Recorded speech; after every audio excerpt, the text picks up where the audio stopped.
Welcome to the Horror and Gore Horror Movie Podcast. It's your host, Dakota. I'm always joined by my best friend and co-host, Goobs. What's up, Goobs? How you doing? What's happening? Doing good. How are you doing? I'm doing great. We're back for another week, and this week's episode is very special. So before we get into anything, guys, if you guys remember the episode 2 months ago of the January to April wrap up that I done, I told you guys that me and Goobs would be back in the beginning of July, and we will give you our top 10 halfway through the year horror movies of this year, and that's what we are. We are here today to do that. We are here to tell you guys our top 10 to spread the word of the best movies that we think of this year so far. But before we get into that, let's go into what we have watched this week. So, Goobs, I'll let you go first. All right. I had a busy one. I got quite a few. I rewatched The Autopsy of Jane Doe with my wife. Still one of the scariest movies ever. Then I watched. Did you see it yet? Yes, I seen that when the hurricane hit us. I need to see it though, full, because at that time it's the first day after the hurricane hit, so we didn't have power. So my phone died like the last 10 minutes of the movie. Oh, dude. So I had to The watch the movie. last 10 minutes the next day. So I'll rewatch it in full. Yeah, dude. It's scary as hell still. And then I watched a small independent film called A Halloween Feast. It's on Tubi. It's a more of a dark comedy, but definitely horror related. The people are real cool in that movie. Nice people. So definitely check that one out. I watched a film called Kids vs. Aliens. Super rad film, kind of like a Psycho Gorman, Kids and Aliens cosmic movie. It's fun. I was wondering, is that one of the spinoffs from the VHS series? I don't know. I think the guy who did it is associated with it when I actually watched it, but I'm not too sure. But it's because what you were gonna say?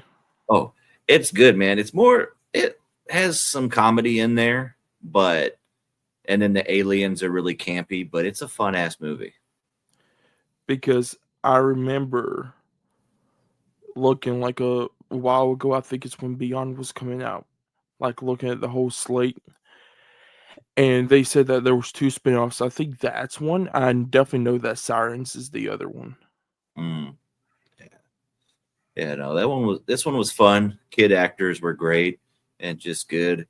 Then I watched the new folk horror movie that came out a couple months ago, The Severed Son. The movie rips, man. It's a more fast-paced, moving folk horror. So it starts and it gets right to it. And pretty gory, surprisingly. Then I watched a movie called Bloodstar. It's like a cat and mouse game between a sadistic sheriff and a young woman that is driving through the like desolate town. Not bad. Characters were way unlikable for me, but wasn't a horrible movie. Then I watched a little surprise independent film called Abduct, and that was on the Fossum app. And I'm not going to say anything about what it's about, but I went into it thinking it was going to be your alien abduction movie type, but it was so much more. But definitely worth a watch. And then just today I started and watched Bleeding on Screambox, and that was a banger. Those were all mine that I got through. So for my watches this week, I think I got through 9. So guys, I did go back up this week. So there we go. I told you guys I was going to get back on the roll after last week's downhill slide of 3 movies. So starting off, I went through 4 non-horror movies. I watched How to Train Your Dragon 1, 2, and 3. Dan May's first.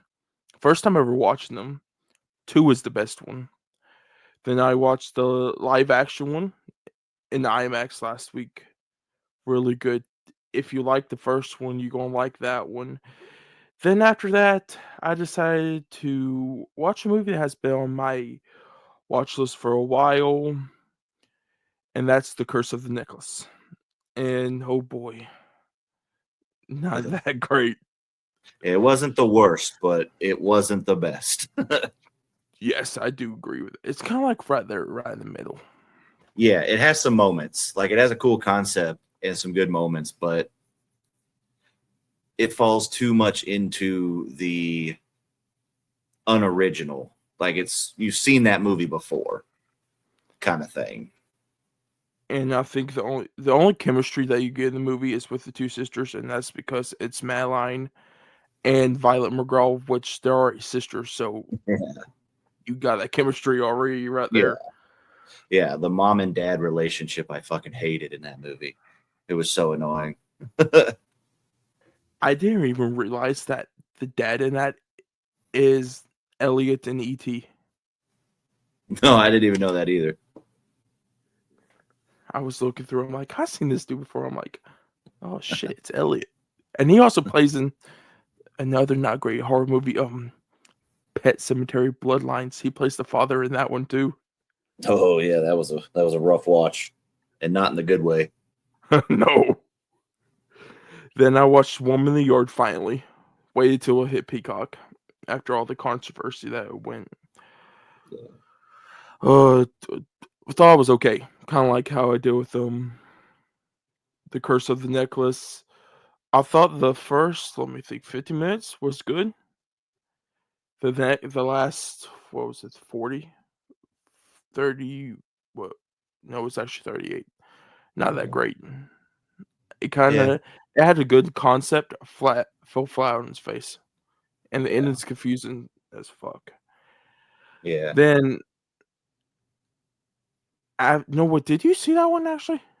yeah, yeah. I watched it when it was on VOD, and I just don't think I'm the target audience for it. I appreciate grief and trauma horror movies, but this one was just, I didn't like how it portrayed the ending and kind of, I don't want to say it glorified it, but it definitely made it to seem like it's okay to give in. You know what I mean? I don't know. It just made me feel weird. Yeah, because I don't understand, because I don't know if it looks like it went one way, then it looks like it went another way. So I need explanations from the writer and the director. Be like, I need to know what happened because it's so damn confusing. Then after Yeah. that, I watched Bleeding also. Like you said, banger. Yeah. I'll talk a little bit about it probably later. Probably me too. Then shout out to Colby, because I looked on his story yesterday and he put that he was watching a movie because Adam Green, I think, talked about on his podcast. Oh, I didn't watch And that. I watched it, and the movie is called Found Footage, the making of the Patterson tapes, a Yeah. project. Not good movie. Good movie. Yeah. Then after that, I decided to get in a little bit of a festive spirit. Not Christmas spirit. Um a Stephen Cognetti spirit, with all this Hell House LLC lineage reviews coming from our friends. I decided to watch his first non-found footage horror movie, A25 Forest Road. Oh, And I liked it. I thought it was terrifying, actually. Last yeah. 20 minutes. Oh, I finished about 2 hours ago. I watched in the dark. I had to turn the lights on. That's the first time I ever did it. So if Yeah. I am scared of this because I know you don't like it, I know a lot of our mutuals don't like it. I know some of our mutuals do, but the ones that don't like Hell House. So if he's scared me with this, I might have a heart attack watching Hell House. We're gonna put that right Yeah. there on the table. Yeah. Like, I didn't like how the story was told in 825 Forest Road. That was kind of where it lost me, you know. And then it's funny when there is the little moments of found footage in 825 Forest Road, like when she's on the computer and the camera's there. That part was scary. The other parts I was just kind of bored, unfortunately. But with the hype that Lineage is doing, I'm excited. So I'm just gonna tell you guys real quick spoilers for 825 Forest Road. The part that made me turn the lights off is the found footage when she's standing there and you see the little mannequin like move its hand and stuff. Yep. And when she walked up, they're like looking down and looks up. I thought, oh fuck! I'm like, I Yeah. got Yep. it's terrifying as shit. But I understand with you. There's some plots in that story that I don't understand. I read your review on this before I even started doing mine, and I seen that you didn't like the three telling of the stories Yeah. of the three characters. I didn't at first until I realized that they all like intersect together to give our final conclusion. But the Yeah. ending is so predictable. The Yeah. ending is so predictable. I thought that Yeah. I'm like because where they think 8254 drove the houses, I'm like, nah. I'm like, I know where the house is, and it was the house. Yeah. But that is it for the watches this week. Oh, So that I, was my 9 watches. I forgot one. I forgot one watch. I forgot one watch. I didn't log it because it's not my typical movie. But I have to shout it out because I was watching it too. My wife decided that she was going to watch K-pop Demon Hunters on Netflix. It's an animated movie filled with K-pop music and hunting demons. And so I watched that. And surprisingly, it was actually pretty fucking solid. So it's the most random movie that she put on, but she loves that stuff. So I watched it with her, and still a decent one, surprisingly. How many stars would you give it? That's the question. 3.5. The Okay. music is the music is fire, and the animation, it's got like that. Well, it's done by Netflix, so it has that like Netflix style It's of kind of like animation. DreamWorks, kind of like how they do with DreamWorks with their movies. Yeah, yeah, it kind of has that type of, I don't want to say block feel, but like for people who are wondering what, here, look, that style. You see that? Yeah, I've seen that poster. I'm like, I was Yep. thinking, well, Hey, first off, man. I'm like, what the fuck is this? Well, she started, and I was like, what's going on? I was like, what is this? And I was like, oh, okay. Dude, between my wife and my two daughters, this is a K-pop Korean household. They love it. So I unfortunately have to deal with it. But it was actually a pretty fire movie. I love it. Everyone's like, let's watch K-pop. Goopso's like over here. I won't watch the people get brutally murdered. Let's go. Dude, there's some action sequences and fighting, man. That's what I was here for. But okay, I just wanted to shout out that and shout out my wife. Now let's get on to the movie news this week. So, Goobs, I'll let you go first because I definitely have to interject my thoughts about this one afterwards. All right. So the first one, there is a development that a new Minnie Mouse movie called Minnie's Midnight Massacre is in development. Now, this is the first time hearing about it, so I don't know nothing about it. However, I am all for these public domain horror movies.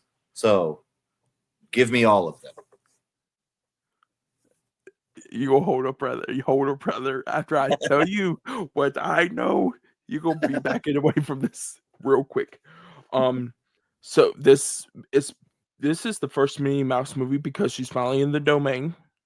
Of course, we have seen what Mickey has done. The only good one that people like is technically we both haven't watched it yet, but Screamboat. That's the only one that people enjoy out of all those movies. I've seen a picture of what she looks like. It reminds me of what was the first Mickey Mouse movie that came out? Oh, Mousetrap. It's the same thing. It's a person with a mini mask. That's all it is. It looks. Oh my! I've seen the picture. I'm like, what is this? Oh my Like god! I had to look it up. You see what I'm talking about now? I love independent cinema. I love everything, but this is a no for me. It looks terrible, and she's wearing a skirt too. The skirt. Oh, but I'm gonna watch it. You know, to be honest, it looks like Megan with a mask, mini mask. That's how we're going to do it, rather. Oh, sweet Jesus. So for our second piece of news, I know what you did last summer. Yes, the movie that everyone is hyped for the summer. Movie of the year. I'm being sarcastic, by the way, if you guys don't know. If you excited for it, I'm happy for you, but this movie, worst movie of the year? Question mark. A lot of people think it is. But Regal has released that they're gonna have popcorn buckets and cups for it, which I'm thinking Regal thinks that this movie's not gonna be good, so they're just gonna give merch to people now to buy. But let's pull up this because I got the image just for y'all. So hopefully get here we go. We got it right now. So if you guys look right here, it looks like the popcorn bucket is gonna be like a little tackle box. To be honest, even though it's supposed to look like a tackle box, it looks like a toolbox. Or kind of, like how the Fast and the Furious one was. That's what it just reminds me of. But of course, it says July 4th because, of course, the movie takes place limited time, which I love that. Where it's just limited time. Then it has the date. I can't pull up like closer, but it has the date of 1997 when the first one was on it. Which I heard these cups are like color changing, which I don't know if I believe that, but to be honest, out of everything, I like the cups because if you look at the one on the right, you got the fisherman in the picture, but then you got the bloody hook as the cup topper. Yeah. Then the one on the right, I don't know about the cup, but the topper I love. So the cup looks like I can't really tell what it looks like. Yeah. But then the topper is the fisherman, which give me that. To be honest, I would rather take that topper with the other cup. Yeah. Yeah, I like the fish hook topper. I wish it would be all black cup though. True. Or the black and red. To be honest, I really wish that they sold these separately. If I can get to Regal, I'm gonna see if it's on their website to buy. Yeah. This is the problem with it. I love to collect popcorn buckets, but if you look, it's this movie. Like, are we going to go see? Yes, we're going to go see it. Yeah. But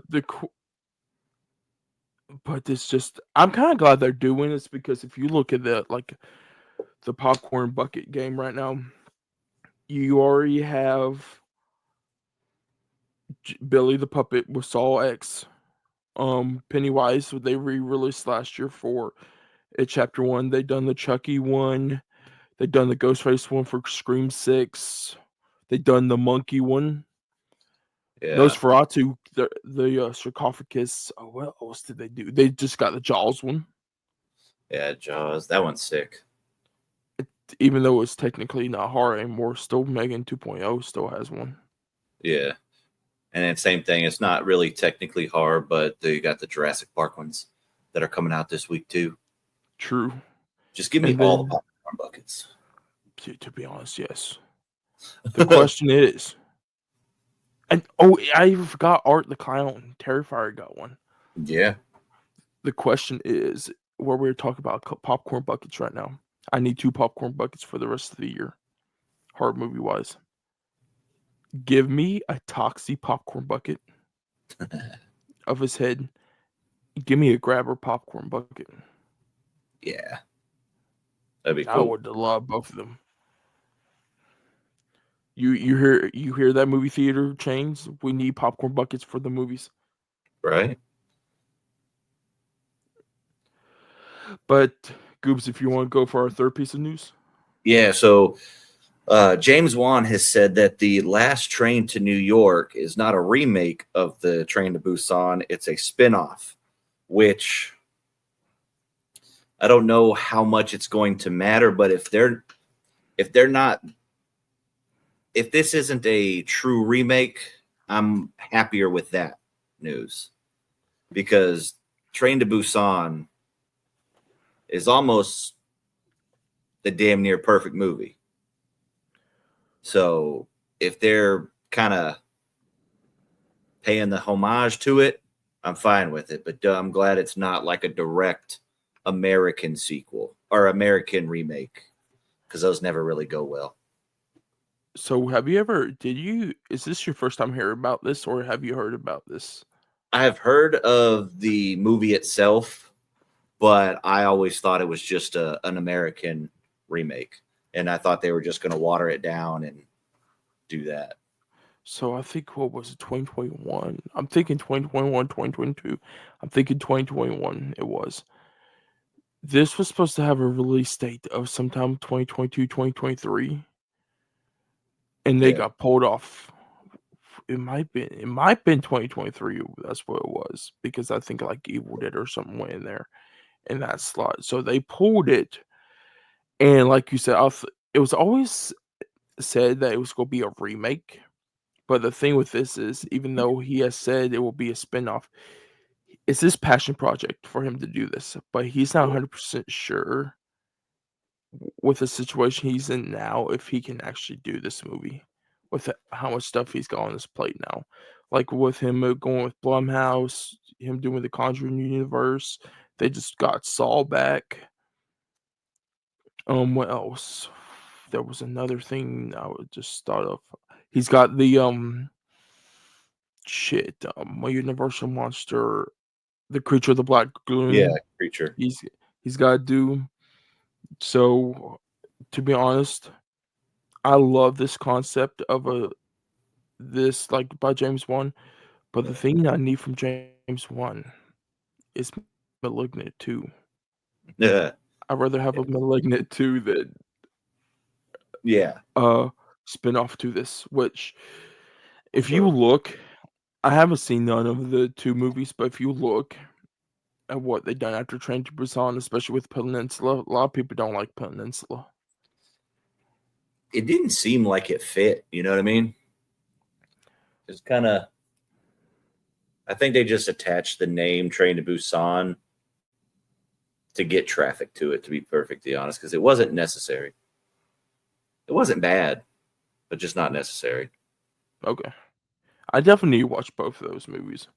Been on my watch list for a while, especially with Train to Busan. Yeah.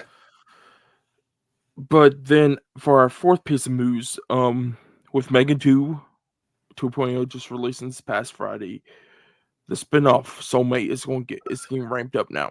So somebody asked James Wan, like, what's Soulmate gonna be about? Is it gonna be this PG-13 crap that we got right now with Megan? And he's like, no, Soulmate's gonna be rated R. It's going to be the sex robot and all that stuff. But the thing, like, I haven't seen the movie he's talking about, but I know a lot of people have.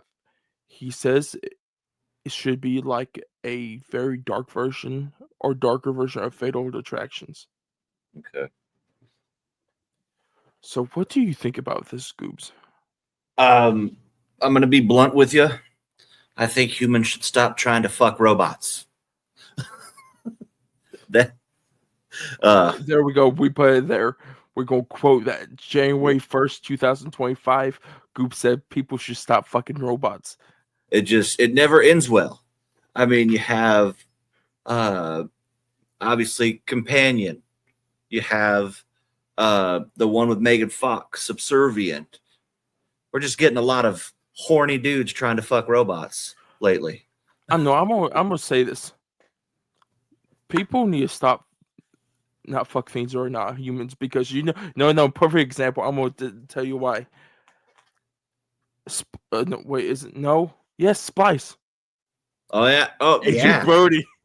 Yeah. Fuck it. See, it goes beyond, man. You just got to stop fucking things.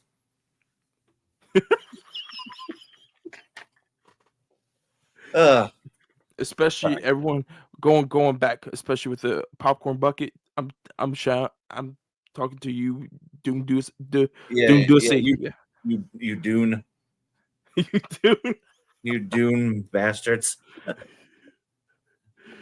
But like I said, I haven't seen Megan 2.0 yet. I'll probably wait for that to hit like Peacock or something. But if they can just lean into it being fun, then I'm sure it'll work. But it depends on how they try to have it or what tone they're trying to do. If they try to make it serious, I don't think it's going to work. But if they try to lean into the fun campiness of this like type of story, it could work. I think they're going to lean more to like a serious tone with this one, where it's like actually rated R. Yeah. Which I think the PG-13 thing with Megan is why they lean into the goofiness. Yeah.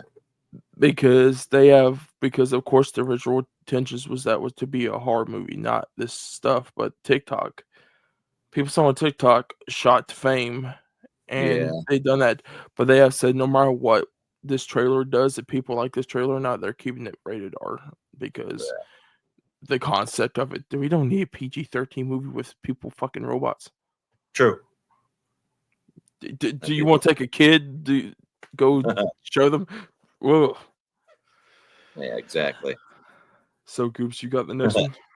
Yeah, so the Stand movie is going to be a new Stand movie is going to be in development with Doug Liman as the director. Now that's a Stephen King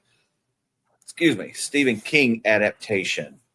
I know they had the original movie. Then they did a TV show on Paramount, which was decent. I watched that one. And then this is the same guy who did Edge of Tomorrow. Roadhouse.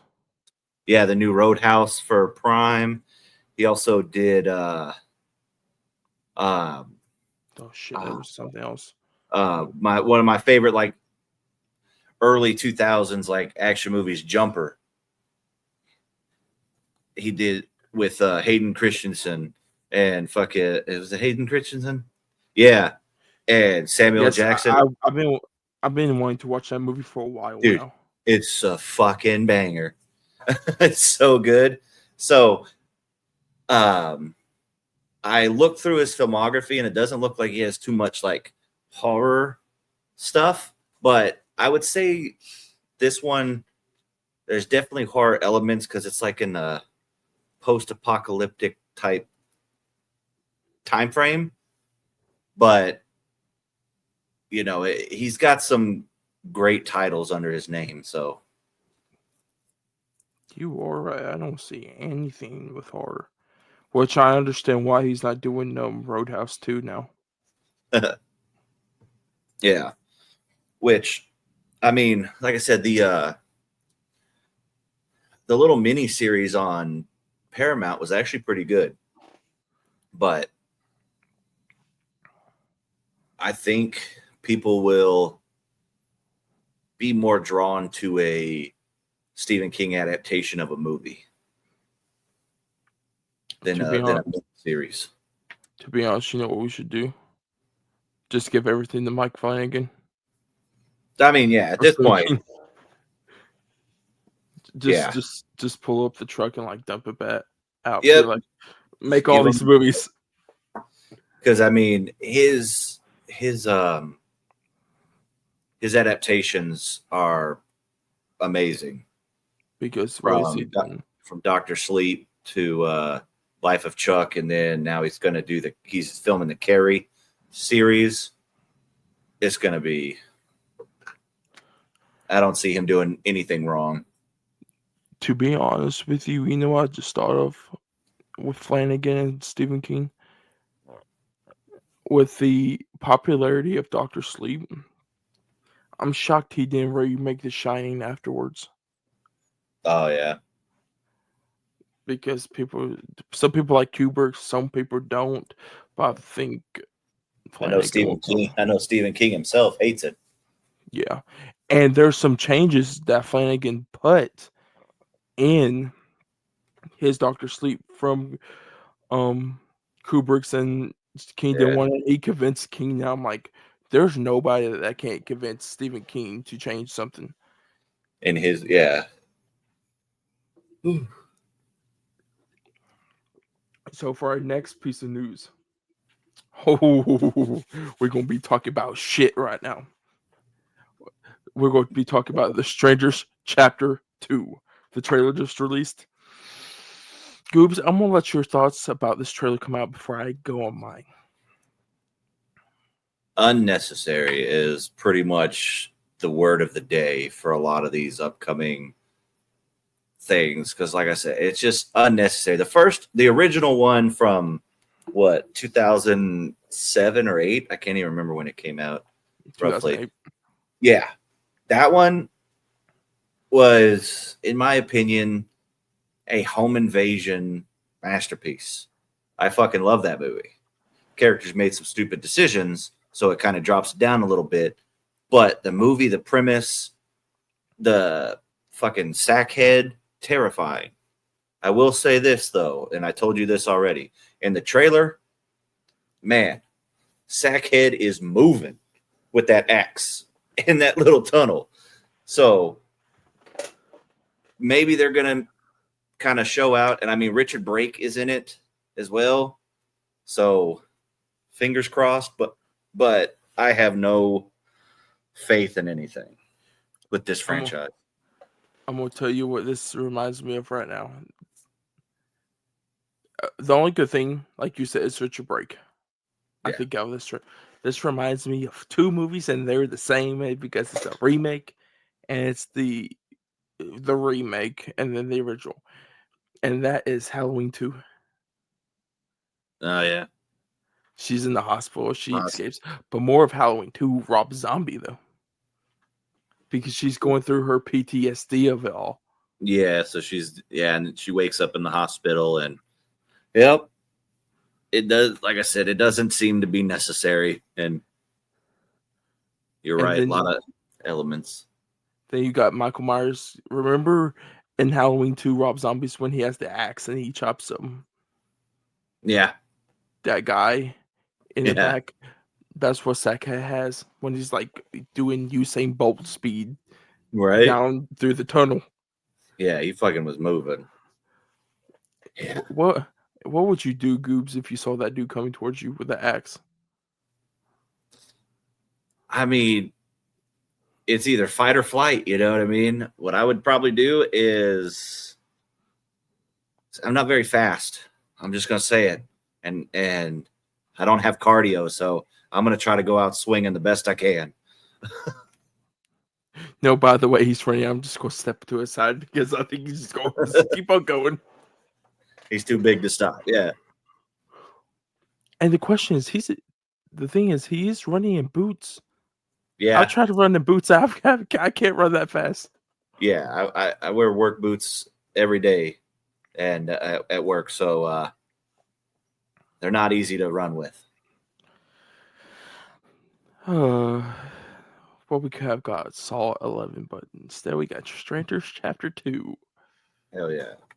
Yay. But hey, but we're gonna end it up on two good pieces of news. So Don't Yes. forget about that. So finally, Strange Harvest from Stuart Ortiz, the man who brought us Grave Encounters, finally got distribution for his new movie that showed all the way last year at Fantastic Fest. Strange Harvest. It's a mockumentary style found footage film about a serial killer that is terrorizing Southern California, I think is where it's located. But it's a going through and terrorizing a small community. And it finally got a release date, which it's going to be in theaters August 8th. And there was a trailer. And I just watched the first bit of the trailer because I want to go in as blind as possible. But I'm so fucking excited that this is finally out. Stuart Ortiz went through, from what I've heard, quite a bit of stuff to get this through because he couldn't find distribution, which I don't know why. But I'm finally glad it did. And I think it was Sabin Films. Yeah. Yeah. So I'm glad that it's finally coming out because I've been waiting to see it for almost a year now. So I'm staying away from this trailer. Also, I don't want to know nothing about this. And you're right. It's Southern California. It is in the where the fuck was it? It's the Inland What? Inland Empire. Empire. Yeah. Yeah, that's where Yeah. it's at. So I've seen some pictures though of Mr. Shiny. yeah, Mr. Terrifying. Stein looks fucking scary as shit. That I mask haven't is I haven't seen anything of Store Ortiz though. But I've been hearing from you guys that Grave Encounters 1 and 2 is absolute bangers. So dude. Yeah. Number 1 is great, and I enjoy number 2. Number 1 scared the shit out of me though. yeah, yeah, I think a lot of people. I've heard some things about it that's terrifying, which I'm gonna watch both of those. But I'm hyped for this. I'm glad that's actually getting theatrical release Yeah, because the rumor was for the longest time that this was going to go straight to streaming. right. And we don't get very many found footage films in theaters nowadays. You know, we had the big craze with the Paranormal Activity, and then we had As Above, So Below. But as far as like, we don't get a lot of found footage films in theaters. Yeah, I was thinking the last besides those because you had Unfriended 1 Yeah, and 2. Heck, I don't know if you even knew this. The first 3 of VHSs was in theaters. I did not know that. I remember 1 and 2 being theaters. I remember the posters. Yeah, And I saw the trailers. Those were terrifying, especially with the siren in the first one. yeah, That yeah. was- So I'm glad that we're finally getting it. Definitely. Shout out Stuart. Shout out Stuart Ortiz. Yes. So for our last piece of news, which I haven't seen the movie. I'm gonna be on everyone's shit list for that one. But Damien Rugna has announced that When Evil Lurks 2 is in development.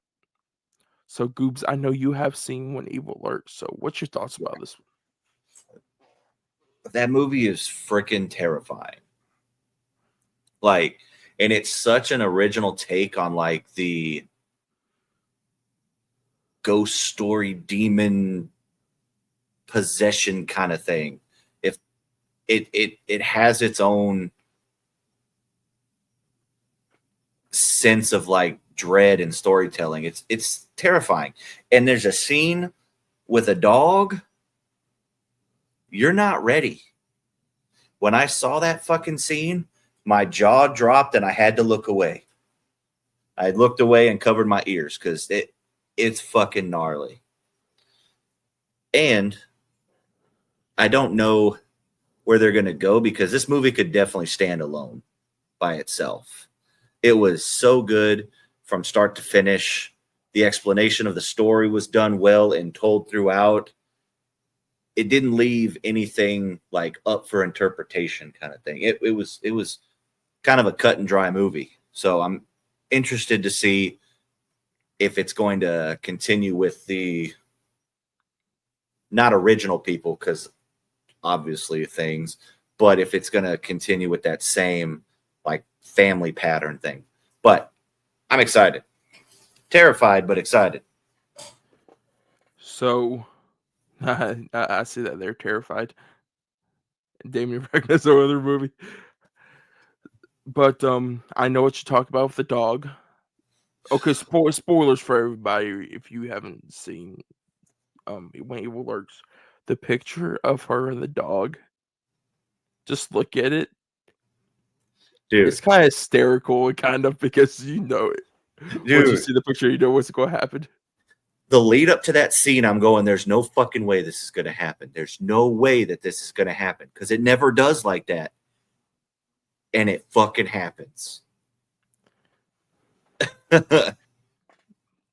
I'm wondering now where Shudder's doing wide releases for their stuff, and this first one got so much big attraction because I know the first one was a limited release in theaters. I wonder if they will do a worldwide release of the second one in theaters, then put it on. Oh yeah, I was supposed to say Peacock on Shudder later, kind of yeah. like how they're doing with Clown in the Cornfield, Hell House. So they can do Yeah. with this also. But that is it for movie news this week, guys. So let's get to our main topic of our top 10 horror movies of 2024 or 2024. No, 2025. So Right. far, we're going back a year. No, we're not. Going back. Before we go into it, I want to just give you guys what my list was during the recap back in May. Because Goops, I don't know if you ever heard this list at this time. So my top 10 at that time. So this is 2 months ago. At number 10, I had The Monkey. 9 was Death of a Unicorn. 8 was Lizzie Lazarus. 7 was Dark Match. 6 was Looky Loo. 5 was The Dead Thing. 4 was Hard Eyes. 3 was Everyone's Going to Die. 2 was Companion, and 1 was Sinners. So this was 2 months ago. I have been watching the fuck out of movies, especially new releases. So that was 14 at the time. I'm now up to 28 new release watched this year. So Goobs, do you know how many you watched this year that's been released? I was gonna say this year, as far as releases in the theater and Shudder, and in the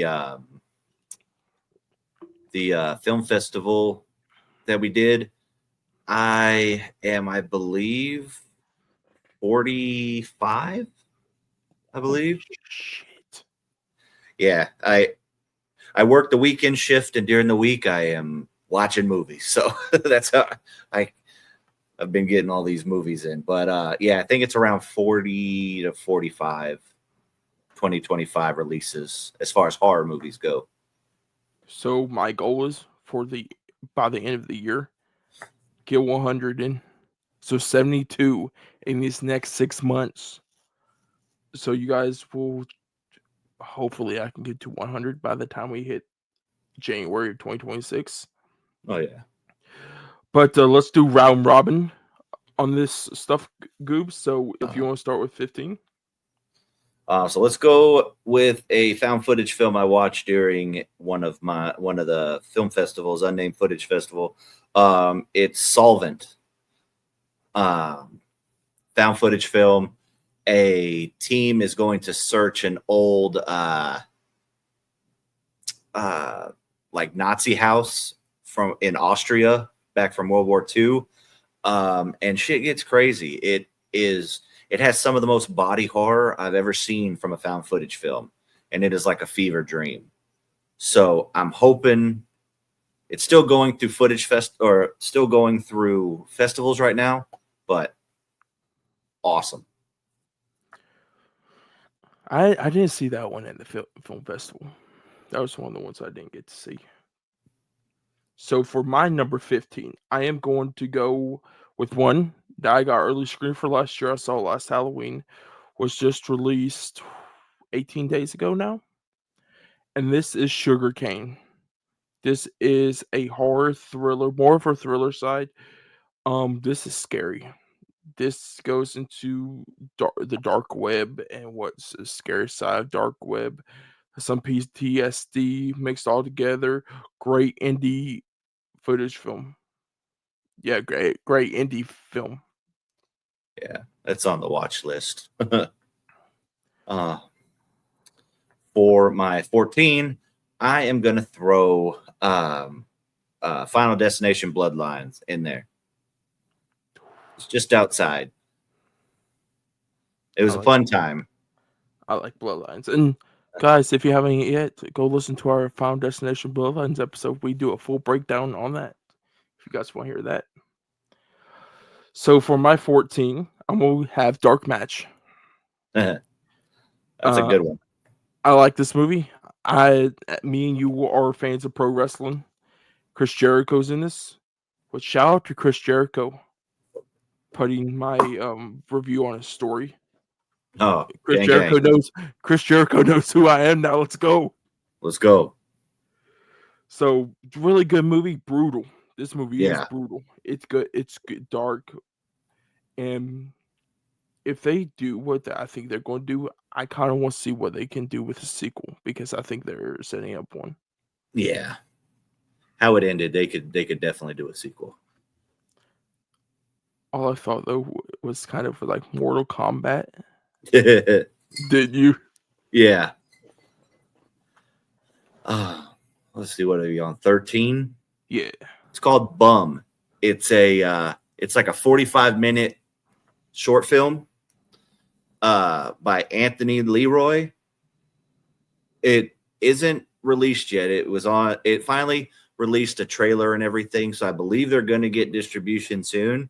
But it's another found footage film, and it is, if you've seen the 1980s, I forgot the exact year, but the movie Chud, which is a classic, and it would be like if Chud was a found footage film that was made by Troma.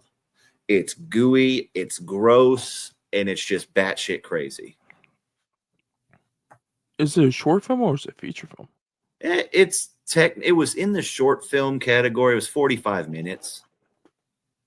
That's long for a short film, though. Yeah, that's what I'm saying. So, but it was sick, dude. It was fun. The main character's name is fucking Girth Brooks, so it's just hilarious. Girth Brooks. Yes. That's the name. So for my number 13, I got Lucky Lou. Nice. Shout out to Jason and Nolan. This movie's terrifying. If you want to talk about a movie that is terrifying, this and 8254 Strode are the two scariest movies I think I have seen this year. Yeah. Holy shit. This movie, I almost threw up at the end of it. That's how much anxiousness I had. Was it the last 10 minutes? And they have already announced this. I can't wait for part 2. It's going to be more brutal, more violent than ever. Yeah. So, I can't wait for it. Yeah. So, my number 12 is Grafted. Came out on Shudder March, I think it was. Something like that. But you take Mean Girls and The Substance and kind of combine it. You have some gnarly ass body horror, and you have a foreign exchange student that goes from China to Australia to live with her parents after her dad dies. And yeah, there's some skin peeling, and it's fucking gnarly. Most of it's practical too. So I was just saying. On Shudder. Oh, Yeah, fuck. Skin peeling. Yeah. There's another movie with some skin peeling that's on our list, probably that had me wincing. So for my number 12, I'm going also with a Shudder original, which if I can get my thing pulled up, there we go. The Dead Thing. This movie is really good. It's confusing though. I haven't rewatched this since my first watch, so if I rewatched it again, I might bump it up a little bit higher because after getting the whole concept, this movie's good. The acting's good. It's a slow burn, definitely a slow burn, but with a payoff. But like I said, kind of confusing, but you can interpret it anyway. Yeah. All right. What is it? 11? Yeah, we're on 11. Oh, man. It's like I got one that I can bump out. And I think I'm going to bump out for my number 11 spot. We are going to go with Looky Lou. Looky Lou originally was at 10, but there was a movie that we are bumping it for. But Looky Lou, same kind of thing. Real POV shot, anxiety inducing. It's like a real life. It feels real, and it's great. So for my number 11, this hurts me to put this at number 11, but sometimes you got to make choices that are hard. Yeah. And my number 11 is Hard Eyes. Ooh. I really enjoy this movie, You but love that one. yes, I do. It's everything that I want. It's a slasher movie. It's set during the holiday season. It's funny, it's campy, and it's got a blend of romance and slasher, and they done really well with it. They didn't like mess up like some other movies do. They done it great. Mason Gooden, Olivia Holt's great in it. Devin Sawa, Jordania Brewster. Yeah. And the ending, and not the end of the beginning, kills me. Song choice. Yeah. It was solid. It was. I need to do a rewatch of it for sure.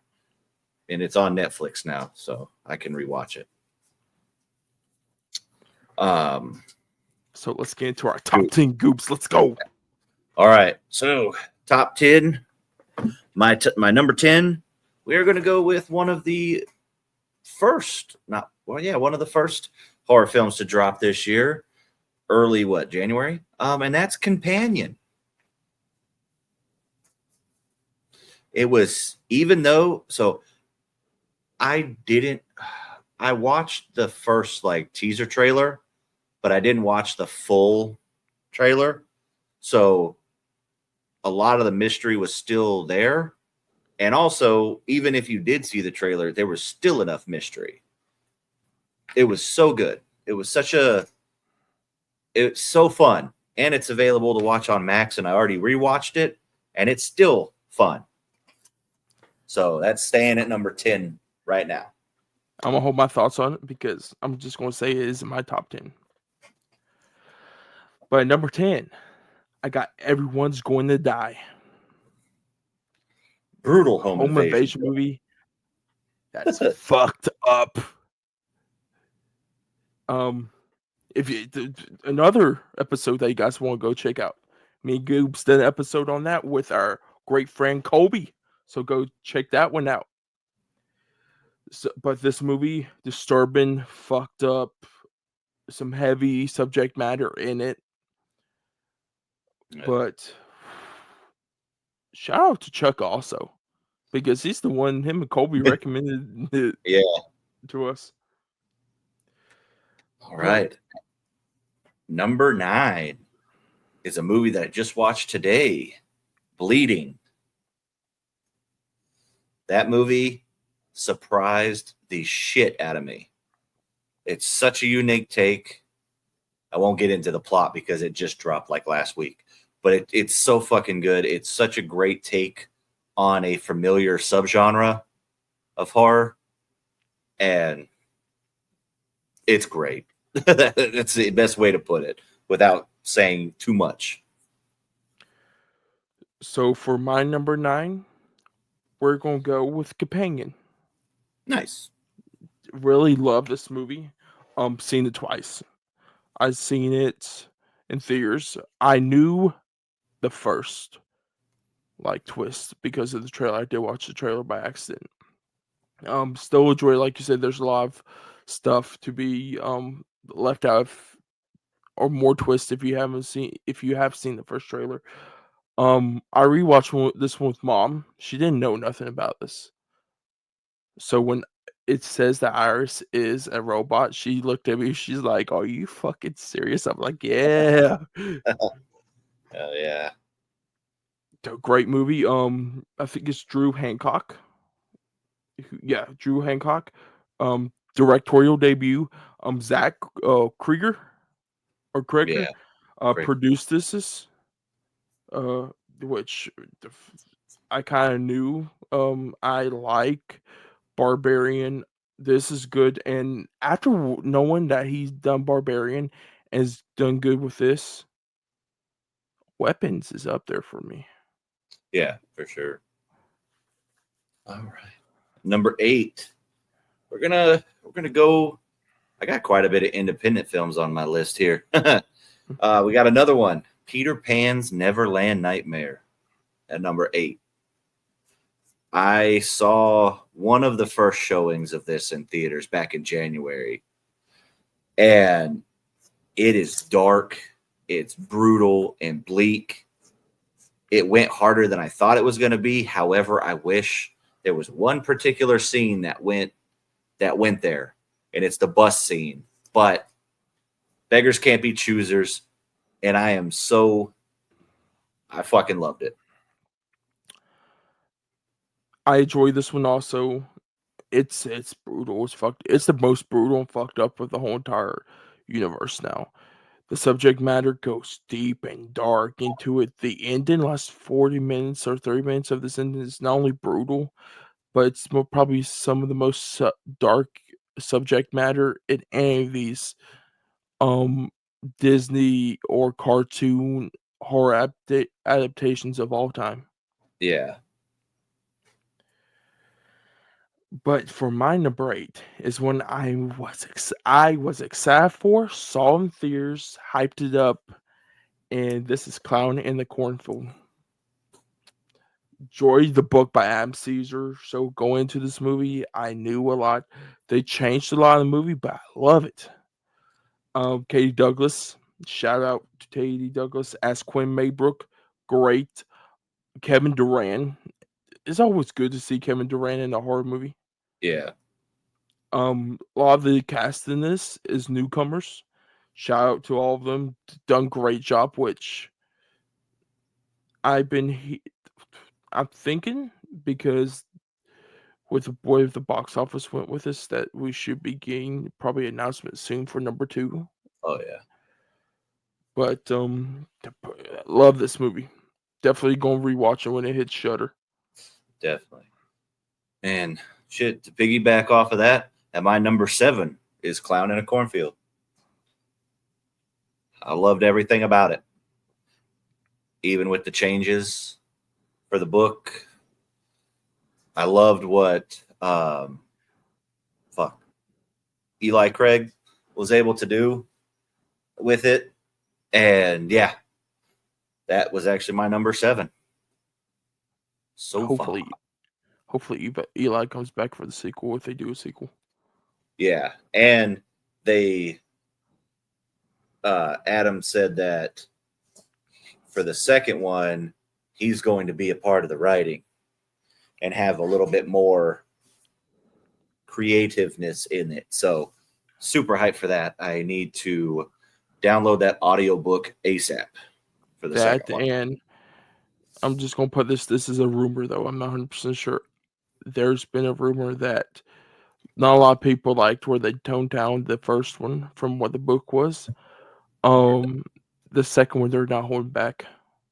Yeah, I heard They that. want to go. They want to go hard R with the second movie. Hell yeah.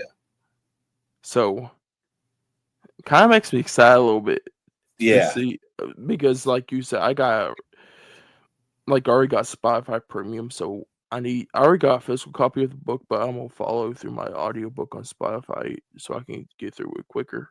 Yeah, definitely. So for my number 7, this is one of the most controversial ones. I think it's gonna be up there.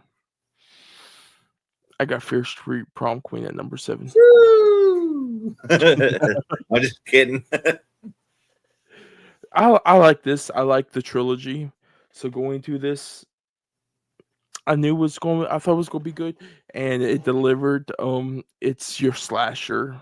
I love slashers. That's my favorite horror genre, and I love the music in this. I like kind of like the cinematography. Kind of gave that kind of like how you record like with a little video camera back in the 80s. Yeah, Kind of gave that brutal. It's very brutal. There's some good practical effects in it, but there's also CGI in this, which yeah, that was about probably the only one of the letdowns I had in this. But yeah. good movie. All right. Number 6, we have another independent film, and that is Dream Eater, which is a found footage film that I saw through Unnamed Footage Festival, which should be coming out sooner than later. There was a kind of a rumor from I think it's Blink. I can't remember the production team, but I believe it's going to be no later than October for Yep. a release. So be ready for that one. I think Chuck said that it's getting October release. I think he's been talking to the people over there. Yeah. So I need to still watch this one. I haven't watched it yet. So we are on number 6, right? Yep. You're 6.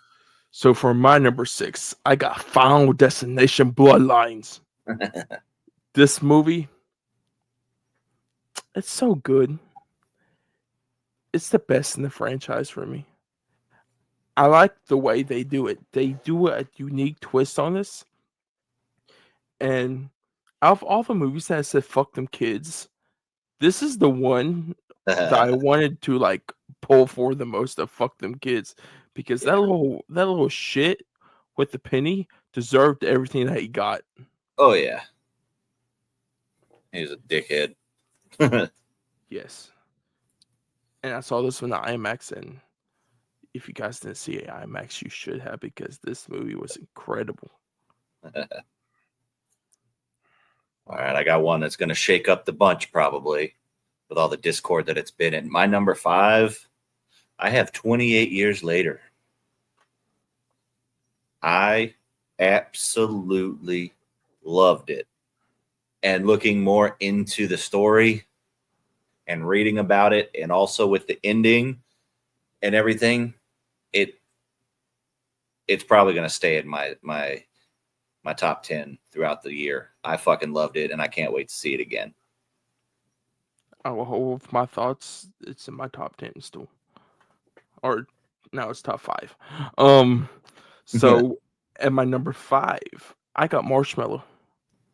Oh, okay. Shout out to Chuck on this one. Chuck's been giving me a lot of movie recommendations through his videos.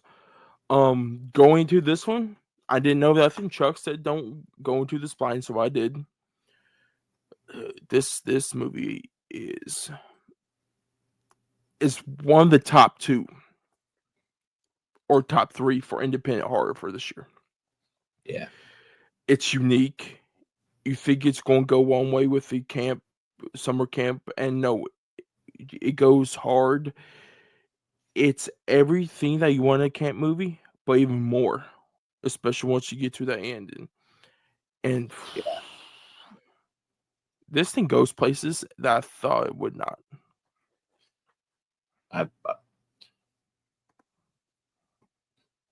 Now I'll put mine in, but I'm going to move to number 4 because Marshmallow is my number 4. If you think you know a summer camp horror movie, watch this one because you won't guess this at all. It took me to the very fucking end to finally understand what was happening. not because it was tough to understand, but they didn't give you anything. They gave you these little breadcrumbs throughout, and you're just like, what is happening? It was so fucking good. I don't know who the people were that behind this one as far as like production or the director, but fucking kudos. That movie is fantastic. Oh, I was going to tell you who played Splinter. You know the movie Splinter, right? The little Yeah. found footage of the creature feature. Who's the Mhm. guy in that? Is that Shane Wyndham? Oh shoot. Because if it is, I got something to tell you about this and all y'all if you don't know about this one. Yeah. So, Shane Wiggum, yeah. so you know the main camp counselor girl in this? Yeah. That's his daughter in real life. Oh shit, I didn't know that. I didn't know that either until like after looking at this. Because I Yeah. saw her last name, I'm like, I know that last name. And I looked it up. I'm like, oh damn, that's her dad. Right. Shoot. When I watched this one, I was like, holy shit. And the guy who stood out to me was Paul Soder from the Broken Lizards, the main guy camp counselor. Yeah. The blonde haired dude. Yeah, he was in Super Troopers, fucking Club Dread, Beer Fest. Like, I was like, holy shit. So You know shout out what? to him. You know what he is also doing, right? Huh. He's also writing the movie with Spencer Charnas. Oh yeah. Fucking like fuck you Christmas or something about Christmas, right? Slashing of the Christ. Yeah, Slashing of the Christ. Fuck you. I like the other title. Fuck you, Christmas. Yeah, I was like, fuck you, Christmas or Jesus or something. I knew it was something around. Goes really say fuck you, Christmas. And we're gonna make our movie. We're just gonna call it "Fuck You Christmas" Fuck and you, put it out Christmas. there. So for our number 4, I'm going to go with one that you mentioned, and I thought this was unique.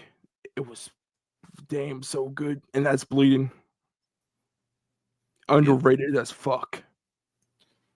It's so good.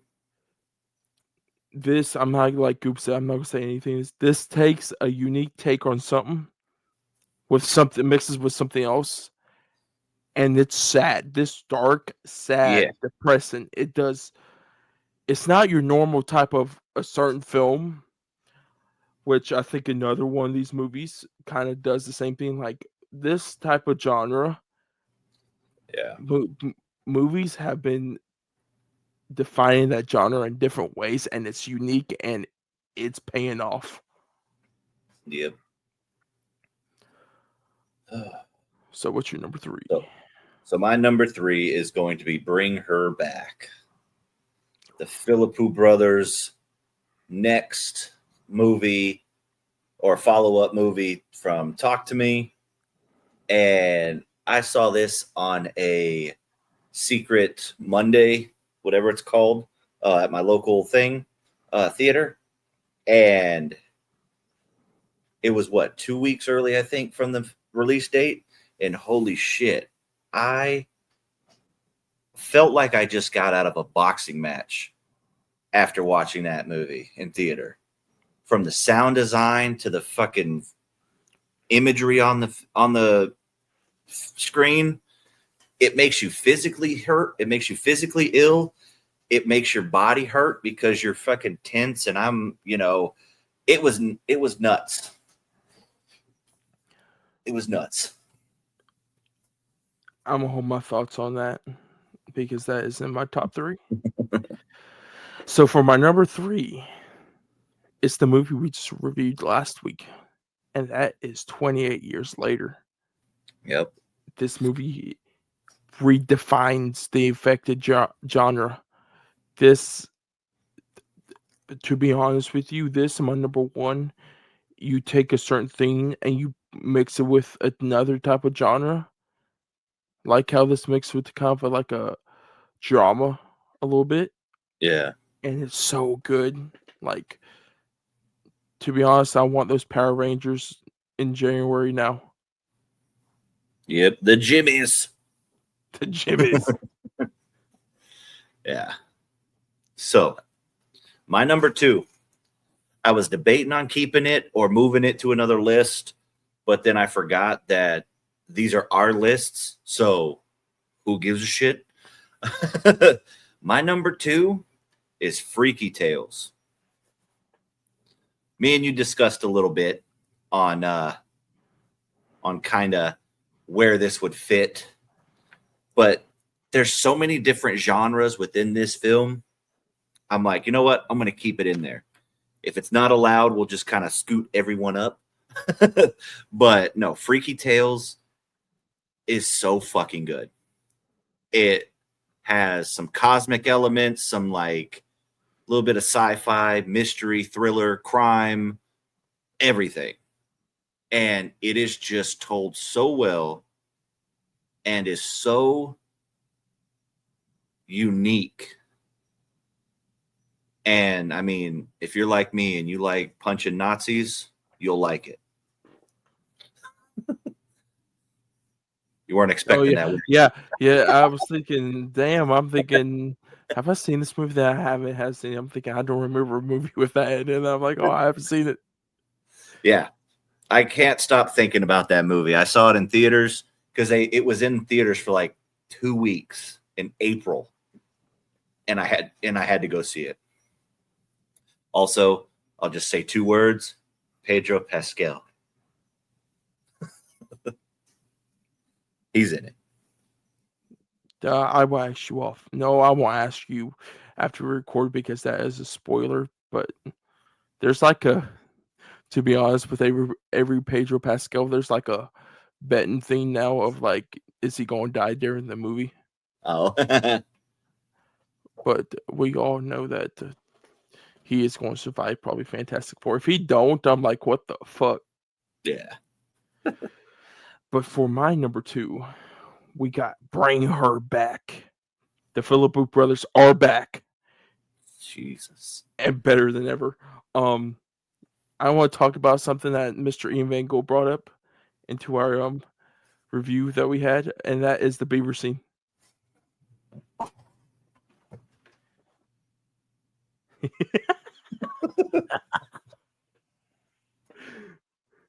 This movie is brutal. It's shocking. It's scary. Two scenes I always get stuck in my head is the beaver scene and the cantaloupe. Dude, I can't look at a cantaloupe the same. I was about to say the same thing. Also. God. Or any kitchen knife now. Yeah, and the sound. Like I said, the sound hits you in your brain. The fucking go back and listen to our episode. Yes. You'll get our full thoughts.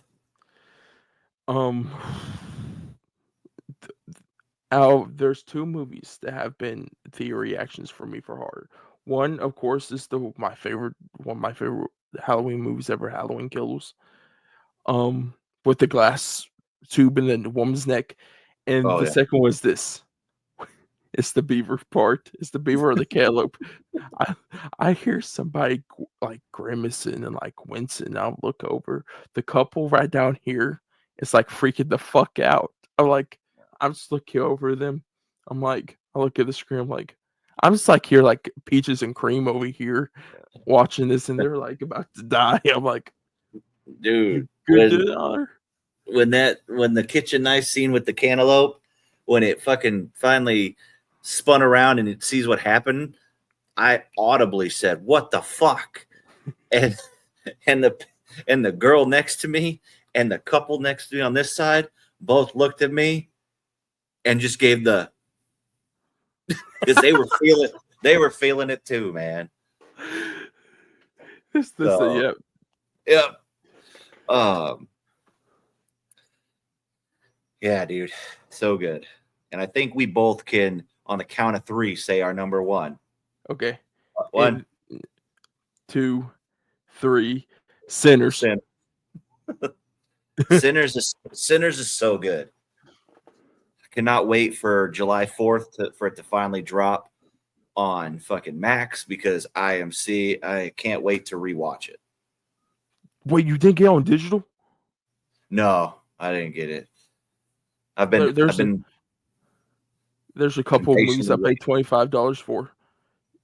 This Well, Doom I'm Part still 2. salty. I'm I'm still salty that I paid $25 for the monkey because my wife really wanted to see it, and I was she, about to pay $25 for that, but I didn't. yeah. But it was what I did. I got that one. Um, I spent $10 on Freaky Tales when it was on sale, and Hell, I didn't even know that was on sale. I think that's the only like digitals I bought. For I 20 I for might the buy. Oh, sorry, no, what are you gonna buy? Clown in a Cornfield. I'm actually gonna probably wait for that one for Shutter. I want. Yeah, I want the physical because we know that we're going to get some sort of physical. Yeah, that's what I'm waiting for because, of course, we don't get the digital copy like with Shutter releases. Hopefully, they do a steelbook because there's another movie with a steelbook that, in the Violent Nature steelbook, I'm excited to get that actually.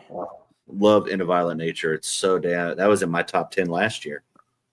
I don't know if that was in my top 10 But last year. It was like probably top 20. Shutter releases some good movies though, yeah, definitely. but And what was it? but yeah, Sinners. I mean, what more can be said about that movie that hasn't already been said? Go check Right? our review. Yeah, we got a whole episode on that. And that real quick caveat: that freaking steelbook for In a Violent Nature comes out on the 8th. So next Tuesday.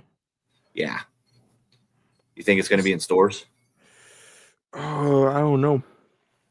Probably Target is on the Target. I don't see it on Walmart though. I know it's on Prime to buy, so I might Yeah, pre-order it. Gotta find some space though. yeah. Oh, But the only movies I paid $25 for ever is that Doom Part 2. I think I paid Transformers 1 $25. Transformers One is sick. Oh, I also bought back in the day the black phone. I bought the black phone on digital. I waited to that for physical, even though I love that movie. And Robert Eggers' The Northman. I have that on digital too. That I paid $25 for. I got that thing for $5 used on Redbox. I'm like, oh, that was a deal. Yeah, What else? Oh, Terrifier 3. I had to cop the $25 for Terrifier 3 when it came out. yeah, yeah. I didn't buy the digital, but I got the steel book behind me of Terrifier 3, the Walmart exclusive one. And another two was Twisters and Companion. I had to pay $25 for the Companion. Yeah. Final Destination Bloodlines is like my brother's like asking me to watch that, and I might pull the trigger to pay that $25 for that. Yeah. But let's go into. Of course, we talked our top 10 and honorable mentions. So let's go into. I would not say top 10, but top 5 least favorite of the year. Okay. So, Goobs, if you want to start out with your, let's go from 5 to 1 in your least favorites. All right. Unpopular. Well, not really. It's kind of one of those movies. But The Monkey. I was not a fan of The Monkey. The story was almost non-existent. Like, it was very surface level. And because of that, when the crazy deaths happened, I didn't care for them. Like, I didn't have emotional stake in it. So that's definitely there. So, for my number 5, I got The Damned. Haven't seen that one yet. Still on my It's list. okay. So, from this is the only one that I'm like, I actually enjoy the. Besides the next one, I kind of enjoy. Don't kill me, chef. Um, I know what it is. yeah, everyone probably knows this now after I said that. But it's good. It's a slow burn. I kind of watched it right at the end of the night, so I probably need to rewatch it during the day when I fully have energy and awake and focusness. It probably bump up. Yeah. But what is your number 4? So my number 4. So I have a couple. I guess they're both kind of on the same tier, but I'm gonna go with 825 Forest Road. I was expecting so much more, and like I said, just how the story was told, it just didn't hit for me, and I was quite a bit disappointed. I saw your star rating. I'm like, oops. I'm like, why? Yeah, I'm sorry, man. It just it I don't want to say it because I don't want to spoil it, but yeah, the storytelling and how it was shown, I just didn't vibe with me, man. Guys, if you go on our letterbox, you can see the drastic like change of like my Yeah, rating. Have you seen my rating yet for it? I saw what 4 out of 5. Yeah, Yeah, it is so much drastic change. it's such, and I have a what 1, or did I give Yeah, it? Did I give it a yeah. You half or gave a it 1? 1. You gave it Okay, a 1. Put yours and put mine together, and it's a perfect movie. there you go. At first, What I about yours? thought that there's some CGI in it. And I'm like, oh fuck. And then there was like one line in it. Oh, there was like something that was said. I'm like, because even though a person might mess up one thing in the dialogue, I'm like, half a star off. It might just be one line. I'm that critical of doing it.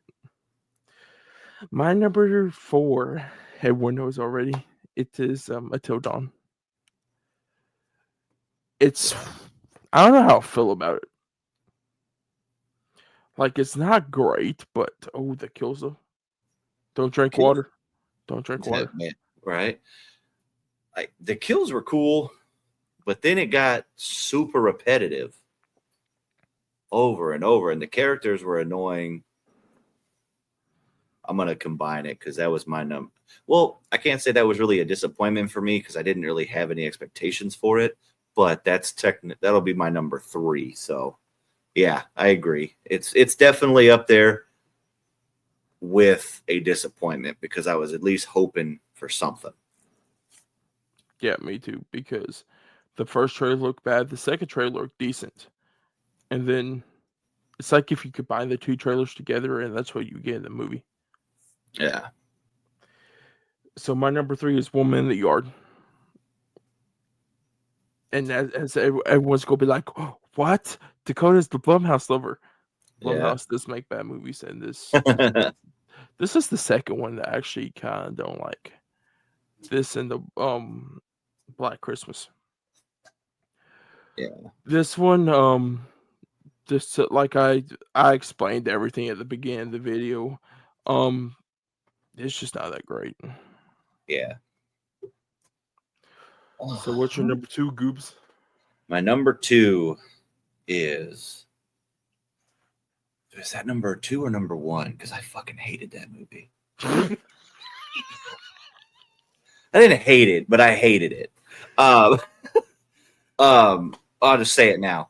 It Feeds, the one with Ashley Greene. It came out. It's like May or April. Yeah, something like that. Think of if you made Insidious, but shitty. Like, I thought half of the Mercedes movies are shitty. but so they try to do the trope with the loud like violin string. You know what I mean? That they did all the fucking time on Insidious. Yeah, I know. We talked about And like a sound jump scare. yeah, like so the first couple, I was like, oh, that was a good one. Then it kept going over and over and over. And they did it like 50 times in the movie. And it killed every moment of tension that you got. They would fuck it up with one of those high-pitched noises. And I don't know why I gave it 2.5, because now talking about it, it's a 1.5. As soon as it's gonna become a half a star. The more I keep talking about it, the more it makes me mad. because people were hyping it up to be one of the scariest movies there. And I'm just like, all right, cool. There's a hair on my fucking camera. Cat hair. People kept hyping it up, and I'm like, okay, cool. And they said like Insidious vibes and whatnot, and I like the first two, actually 3. I like the first 3 Insidious, but this one, they just were like, let's make this movie, but let's do everything else fucking annoying. But yeah, I didn't like it. So my number 2 is Rounded Decay. I got the pre-finished product of this, but I'm thinking still after the finished product, this is not gonna be good. One of the main actors in this movie told one of our friends that this movie was shit. Automatically, it's bad when the main actor be like, "Yeah, this movie's not that great." So, yeah, I'm just gonna leave it right there. Yeah. All right. So my most, I guess I'll say it, because I was so hyped for it. I love the first trilogy. I love 80s slashers. I love the whole aesthetic. I love all of it. But this one just did not do it for me. And that's Fear Street Prom Queen. I'm sorry, Dakota. I love that. I got number 7, and here's Goose number 1. It just, go watch my full review. I don't like it. I get it had moments, but I think maybe I'm looking too far into the movie, but it just didn't get me. Sorry again. It's so good. I'm not mad at you. It's your opinion. Yeah, everything's subjective. No, Everybody's opinion. No. To be honest, you're the nicest person, because the people in my comments when I posted that review, horrible. Oh, you get paid. What? Yeah. What the fuck are you thinking? I'm like, be like, down. Shit. I would love to get paid some Netflix money. Shit. Yeah. It's like, give me all my subscription back. Right? Shit. Nearly probably $40 a month now. Because I pay for the highest one, like the 4K quality with everything possible. Yeah, I dropped mine down. I went down to the 1080p one screen, so it's like $15 now. Still a lot for that. Yeah. So what is yours? Oh, worst movie of the year for horror movie wise? I think this is actually my worst movie of the year. No, it's not. It's not my actual worst movie of the year. It's just horror wise. We're gonna go with The Bayou. Meth Gators. Meth Gators. Haven't seen it. I was kind of struggling through the second half with this one. Yeah. Not struggling to stay awake. That's what I'm going to say. I had to rewind for some parts to actually like get especially the ending. Yeah. They move quick though for some messed up gators. But that is my worst horror movie of this year so far. But we still got 6 months. We still got Strangers Chapter 2 coming. We still got I Know What You Did Last Summer coming. That's movie of the year. What if it is though? I'm just gonna be sitting here, dude. If it comes out to be like a revitalized horror classic, I'm gonna laugh my ass off. I'll be like, Sony, that's promotion to make the movie look like shit, and then it just be total back. Yeah, reverse psychology. I have not seen any of them, but I know the killer in the second one. Do you think Ben's son will come back? Ben's son. No, did you see Brandy's story though? Uh-uh. She posted a story today of her and Jennifer Love Hewitt during the second movie sitting. It's one of the scenes, and people are wondering, one, is she gonna be in the Oh, and in then this one, or is it going to set up for that they're going to actually do more than just this one? hmm. Kind of like Halloween Kills did. Halloween Kills, Halloween Ends, like the whole trilogy thing. Yeah, listen, if Brandy does show up in the reboot or requel or whatever you call it, that movie will automatically be 10 times better for me. The good question is Jamaican Jack? No, no, wait. Did Jamaican Jack Black die though? Oh, R.I.P. Jamaican Jack Black. God, why'd you bring up? That's still a sore subject. I'm just kidding. I haven't seen it, but I've seen that picture. I'm like, Oh that, man, that, I'll be like, no. Everyone's like, Steve is that's him as Steve, and Minecraft will be like, no, that's Steve. right? Oh man, But Minecraft movie. oh, we're not going to talk about Minecraft movie. I enjoyed it, but there's some discourse out there. But I've let's seen it talk. seven. I've seen it 7 times in the last week and a half. Goops ever knows every. So you know the lava chicken very well. Oh yeah, I knew that before it even came out because my daughters were obsessed with it from YouTube, and then it showed up on Max like 2 Fridays ago, and we watch it at least twice a day. Oh, no. Just a little off thing about before we get into the next thing about Minecraft. So my brother is a really big fan of Minecraft. He played when he was younger, right? Mhm. So I'm like, bro, it's on Max. Watch it. He watched it. He came to visit us the other day. I'm like, what'd you think of the movie? He's like, it's dog shit. He's like, I fucking hate it. I'm like, I thought that, but you said you wanted to watch it, but Yep. I'm like, oh, yeah, the lava chick is someone he saw beforehand, and he won. You know how I'm with breaking windows? Yeah. He kind of wanted to do that with the lava chicken song. Dude, it's But funny. with that being said, we're going to go into our top 10 most anticipated for the rest of 2025. So we already done the best and we done the worst. So let's now get into what we're looking forward to, Goops, for the rest of the year. So we're just going to do 10, no honorable mentions. So, Goops, I'll let you out. I'll let you out. Yeah. I'll let you start at number 10. All right. And this won't be for me, it won't be any like tier or whatever. It's just I got 10 that I'm excited for. Uh the first one, Strange Harvest. I am Oh, I so forgot about excited that. for huh? Oh, I forgot about that. I literally forgot. Even though we talked about it, I forgot about it. Yep. Strange Harvest. I will say actually that's my number one most excited for the rest of the year because I've been waiting for it for so long. So I changed my own rule. That's my number one most excited. It's like I changed our rule. So my number 10 is Shelby Oaks.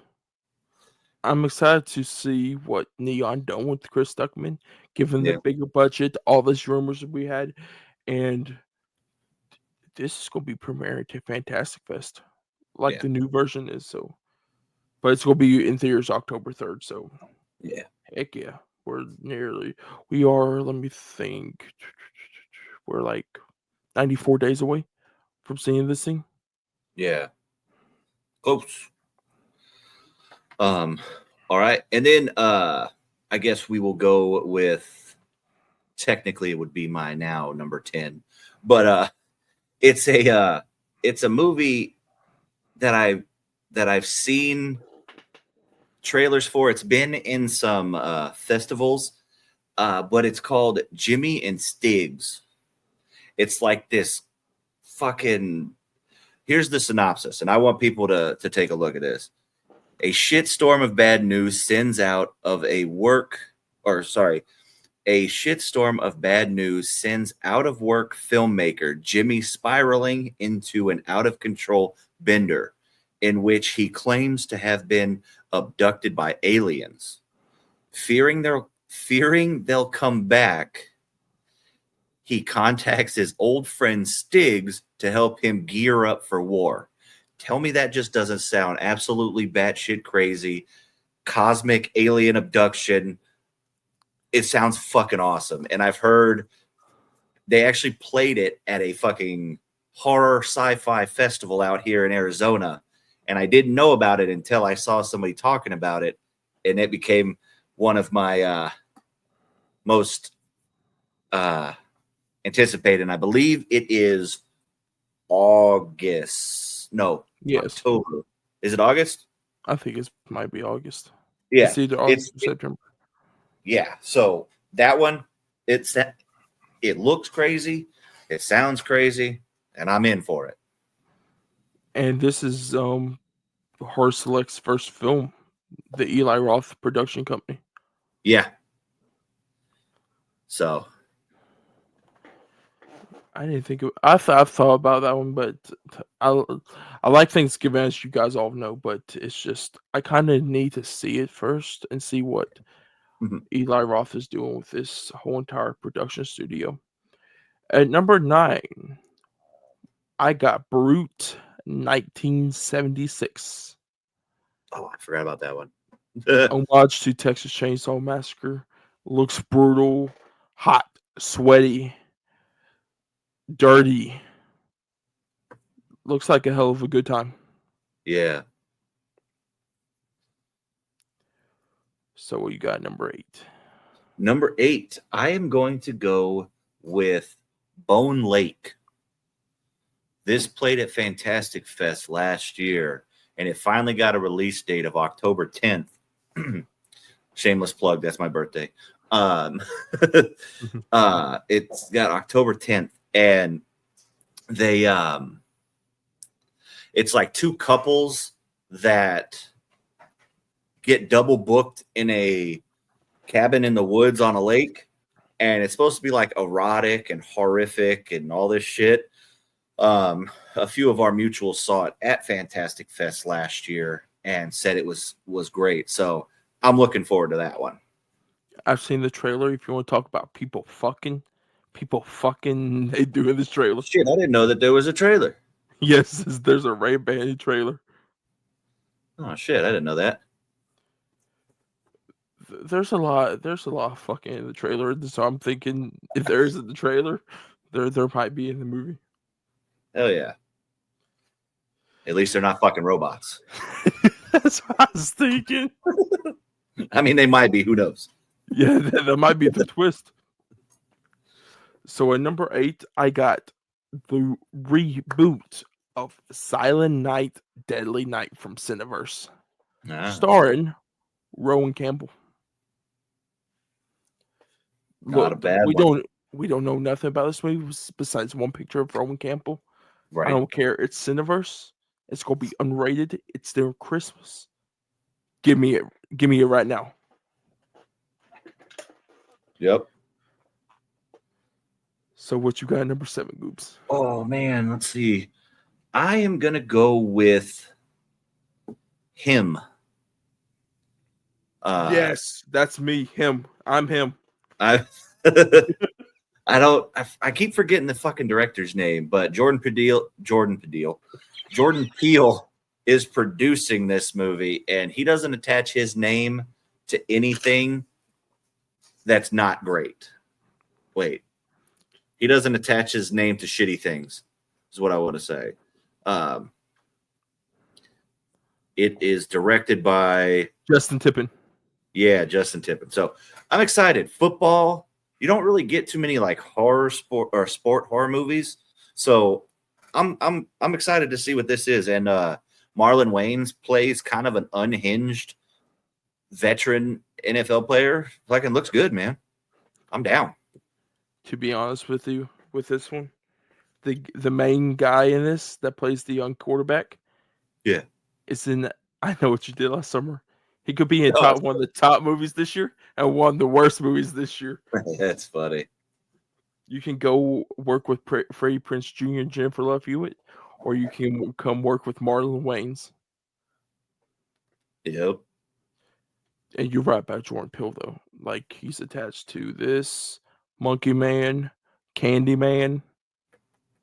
Yeah. What about if this was called Him Man? Him man. Man him. Man him. So my number 7, I got The Conjuring, The Last Rites. Which, to be honest with you, you know how this poster came out, right? And it's the devil on it. Yeah. I thought it was just some image of the devil. I didn't know till yesterday. It's Ed and Lorraine Warren screaming at each other on the poster. I didn't know that either. I thought it was the devil too. I thought it was a devil silhouette too. I didn't know that until I looked at it like, oh shit, it is. I'm like, okay. I'm scary. This trailer looks scary as fuck. Yeah. There's early screens for this. Advanced screens, and they say it's the scariest in the franchise. Nice. Well, that's good because that's my number 6. I'm excited for that. I want to see it. And I think they said this is one of the cases that made the Warrens quit. Yeah. Then my number 6 is one that you mentioned at your number 7, and that is Him. Hell yeah. It's going to be great. So what's your number 5? Number 5, we are going to go with Bambi the Reckoning. I am so excited for this fucking movie. It comes out on the 25th of July. And I want to go see it. Goops, I got you a question. Would you rather want to see Bambi or Pedro Pascal becoming elastic? Let's just make the easy way. I want to see Pedro Pascal as Mr. Fantastic riding an evil Bambi.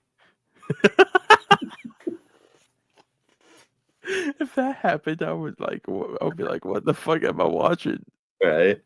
But yeah, I'm so down for this twisted carousel children's universe. I can't never remember the name of it, but I fucking love them.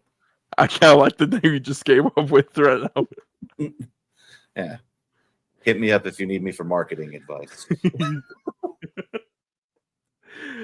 So my number 5 is Stephen King's The Long Walk. Yep. This movie looks so good. I saw the trailer in front of 28 years later. Yep.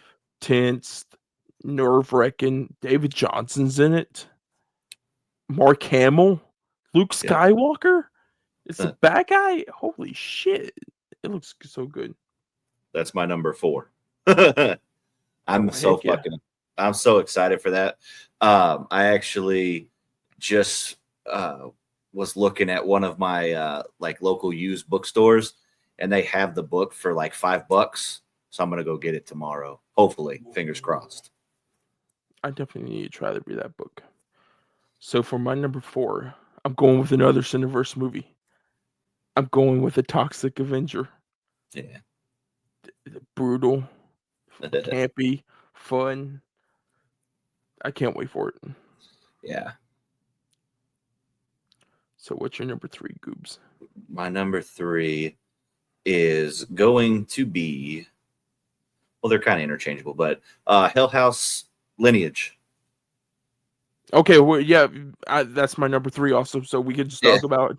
Yeah, because from the early reviews that Terror Films has sent it to a few of our mutuals, they have said nothing but positive things. I'm excited to see, because like I said, Stephen Cognetti did 825 Forest Road. It wasn't found footage, and I didn't enjoy it.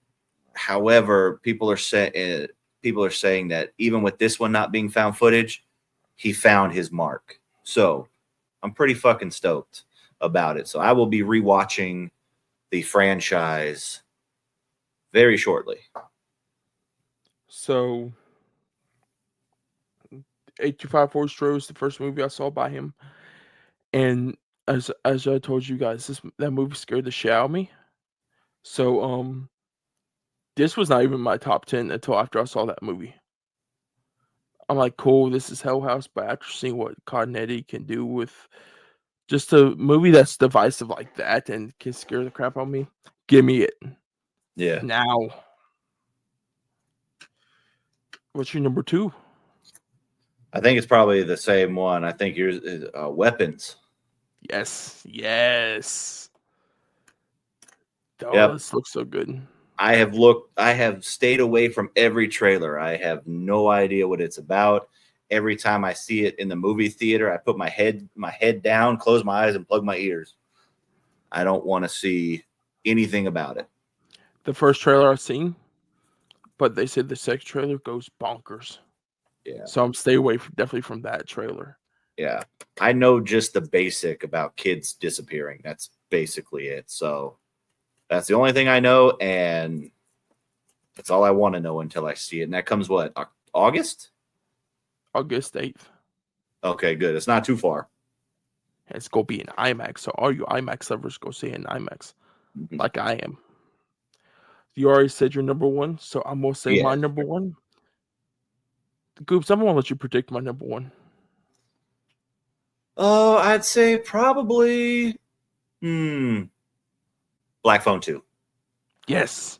I know you're super hyped for that one. I am so excited for this movie. The trailer is great. I love the first movie. This movie has everything I want. Grabber's coming back. Mason Thames is coming back. Madeline McGraw is coming back. Scott Derrickson, Ethan Hawke as the Grabber, but you're gonna put some Nightmare on Elm Street type of shit into this? Yeah. Give me it. Let me eat it. I'm gonna eat the shit up. That's what I'm gonna do. Don't be shocked if this is not like my number 2 of the year. Yeah. It depends how good. It depends how good it might be my number 1. I'm sorry, sinners. Yeah. But so good. So good. But I think that's it for this week, Goops, isn't it? Yeah. We got our top, our worst, and our most excited for. So guys, if you guys are listening to the episode on Spotify or Apple, give us a 5-star rating. If you guys want to, hit that follow button if you guys want to stay with us. Because we post new episodes every week, every Tuesday at 10 a.m. Eastern Standard Time. But if you guys on the YouTube channel watching the video version right now, hit the like button. Let us know down in the comments what's your top 10. What's your worst movies of this year? What's your most anticipated for the rest of the year? And if you guys want to stay with us, hit that subscribe button, turn on the bell notification. It will tell you guys whenever we post episodes. Also, follow our social medias. We're on TikTok and not Spotify. We're on Spotify, but on TikTok and Instagram. Go over there, follow the pages. We post updates, clips, even when we go and post videos. Our episodes, we advertise those on there also. But also follow me and Goobs. All our social medias will be down below.